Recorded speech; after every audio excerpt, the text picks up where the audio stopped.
madaxdii hore ee dalka Soomaaliya iyo kuwa hadda talada haya ayaa ka shiraya sida qodobo dastuuri loo bedeli lahaa wasiir hadda ka hor xil soo qabtay iyo dad mucaarad ah oo dawladda hadda jirta mucaarad ku ah maxaa ka galay dastuurka dalka Soomaaliya dawlad buu hadda leeyahay dawladda ama ha tabar daraata ama haddaysa laakiinse dawlad dastuurkeeda wax ka bedeli kara sharci dejinta golaha sharci dejinta aawe baarlamaanka maxay lacagta u qaataan 300 intaas oo wiilal iyo gabdho la meesha joogay maxay meesha ka joogaan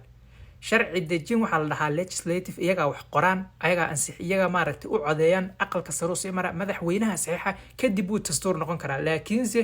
qof hadda ka hor xil soo qabtay baa lagala tashanayaa dastuurka dalka Soomaaliya qof haddii uu xil soo qabto xilkiisana dhamaado intelligence waa lagu dari karaa kuwa oo lala tashto waxyaalaha arrimaha xasaasiga laakiinse dastuur maya dastuurka kaliya waxa bedeli kara qof xasaanada oo active haysta oo ah baarlamaanka ka tirsan laakiinse wasiir